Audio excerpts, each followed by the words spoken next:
Hey YouTube, Jim here. Welcome to Top 10 Archive. Sometimes getting mail is exciting, especially when it's not bills. Not every letter is an exciting one though. Some will have you swearing that you'll never check the mail again. Prepare to be creeped out as we read the top 10 creepiest letters by serial killers. Number 10. Dennis Rader. Dennis Rader is known better as BTK due to his bind, torture, kill method of murdering innocent people. He killed 10 people in Kansas over a period of time while living a double life as a family man. He didn't write letters to his victims, but he did write them to the police, assuming that he'd outsmart them and never be caught. So what did these letters say? Well, here's a sample, with his typos and all. It's a big complicated game, my friend, of the monster play putting victims' number down, follow them, checking up on them, waiting in the dark. Waiting. Maybe you can stop him. I can't. He has already chosen his next victim. At the end, just a yours truly guiltily, BTK. He did manage to taunt investigators for a while, but when he started integrating technology that was beyond his knowledge, things fell apart. He asked investigators whether they'd been able to trace him if he sent letters in a floppy disk, to which they lied, saying no, but instead led them straight to Dennis Rader, a well-loved man in his community who led a dark double life. Number 9. Richard Ramirez. Richard Ramirez is one of America's scariest serial killers and rapists. Unlike other murderers, he had no set demographic and constantly changed his MO, leading investigators to think that his murders were done by several killers. He started as a burglar and then moved on to rape and kidnap, eventually to all demographics, including old people and children. He was eventually put in prison and died of cancer while on death row. While in prison, he received a letter from a humorist named Bill Gearhart, who used to write to well-known celebrities and criminals in the 1990s. He pretended to be a young boy named Billy, asking Richard whether he should stay in school. Richard responded saying, "Got your letter. What school do you go to? Who's your friend? Who should stay in school? Send pictures," among many other questions, which leads one to think some killers can't be rehabilitated. Number 8. Albert Fish. Albert Fish isn't as well known as many serial killers, but he was known as the Boogeyman for preying on small children, allegedly murdering at least 5. Then in 1928, he kidnapped, murdered, and cannibalized the remains of 10-year-old Grace Budd. As if that wasn't enough, he sent a letter to her mother detailing the entire incident. Here's what the horrifying letter said. "When all was ready, I went to the window and called her. Then I hid in a closet until she was in the room. When she saw me all naked, she began to cry and tried to run downstairs. I grabbed her, and she said she would tell her mama. How she did kick, bite, and scratch. I then cut her in small pieces so I could take my meat to my rooms, cook, and eat it." As traumatizing as this must have been to read, the letter thankfully led to his capture because he used unique branding on an envelope. Number 7. Jane Toppin. It's not just male killers that write letters. This nurse-turned-killer named Jane Toppin liked to send them as well. During the late 19th century, she would essentially edge patients on the brink of death with morphine and atropine. In the end, she had confessed to 31 murders, which also included people outside of the hospital. So, what did she write? The letter was, to no surprise, to the press. She had already been found guilty and sentenced to a mental institution. In the letter, she says, "That is my ambition, to have killed more people. more helpless people than any man or woman who has ever lived. Number 6. Karl Panzram. Panzram was a killer from the 1920s who, while on death row, started writing letters that served as dark, detailed confessions of his crimes.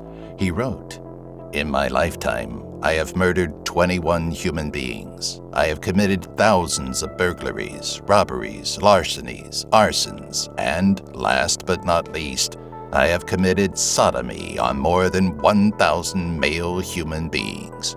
For all these things, I am not in the least bit sorry." Normally, criminals take the time on death row to make amends, apologize, and make good with whatever God they believe in before their death. Not Panzram. He was hanged in 1930, and he allegedly spat in the executioner's face, saying, "Yes, hurry it up, you Hoosier bastard. I could kill a dozen men while you're screwing around." Number 5. Keith Jesperson. Also known as the Happy Face Killer, Keith Jesperson was a Canadian murderer who branded himself by putting happy faces on letters written to the authorities. Since he was a trucker, he had the anonymity of passing through a town, picking up women, killing them, and moving on. He wrote anywhere he had the chance, allegedly writing in truck stop bathrooms, confessing to crimes. He wrote a letter to the Portland Oregonian saying, "God will be my judge when I die. It all started when I wondered what it would be like to kill someone, and I found out what a nightmare this has been." It was only when his obsession with killing women got too close to home that he was caught.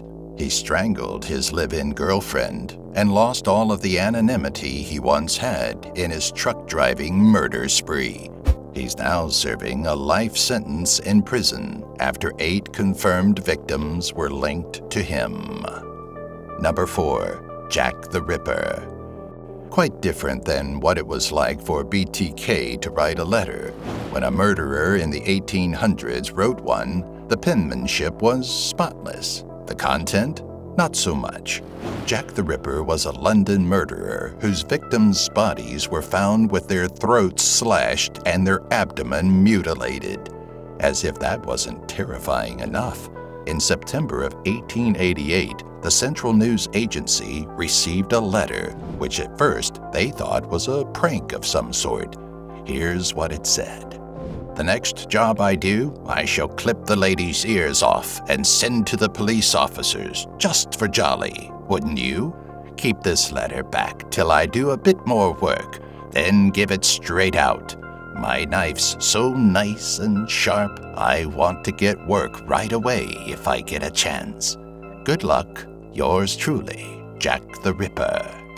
If they didn't believe it right away, they sure did 3 days later when, in a double murder, the killer cut off a piece of the victim's earlobe. One of the most haunting parts of the Ripper's letters is his attempt at writing them in blood, and had to settle for red ink instead. "I saved some of the proper red stuff in a ginger beer bottle over the last job to write with, but it went thick like glue, and I can't use it. Red ink is fit enough, I hope. Ha ha." Number 3. Jeffrey Dahmer. Dahmer is no doubt one of the most screwed-up serial killers in history. He killed 17 men and boys, performing sex acts, and then ate their bodies. Dahmer wrote this letter to the judge in 1989, asking that he be released from prison following 10 months imprisonment on a child molestation conviction. He said that his actions were deplorable and promised to be a better member of society. Dahmer was released in March 1990 and went on to kill 12 more people. Number 2. The Zodiac Killer. Another famously unsolved case is that of the Zodiac Killer. He's known as the Zodiac for sending encrypted letters, which, all but one, has still not been decoded. Here's what one decoded letter says, from what the school teacher and his partner who solved it were able to tell. I like killing people because it is so much fun. It is more fun than killing wild game in the forest because man is the most dangerous animal of all to kill. Something gives me the most thrilling experience. It is even better than getting your rocks off with a girl. The best part of it is that when I die, I will be reborn in paradise, and all they I have killed will become my slaves. I will not give you my name because you will try to slow down or stop my collection of slaves for my afterlife. Number 1. Gary Ridgway. The Green River Killer was a truck painter who would go on to kill 70 to 85 women in Washington in the 1980s and 1990s, the most of any killer in U.S. history. After he was caught with DNA testing, he sent letters to his wife, including one where he confessed to her after coming clean to police. Here's what a fragment of that letter said. "I made a prayer to God. I will stop killing if I don't get caught. I had to live with all that in me all those years. I couldn't tell you. I was like an alcoholic, dry for a time, then fell off the wagon. I miss you so much." Thanks for watching. Fortunately for me, the creepiest letter I ever received was from a bill collector. How about you? Have you gotten any creepy letters? Or perhaps written a few yourself?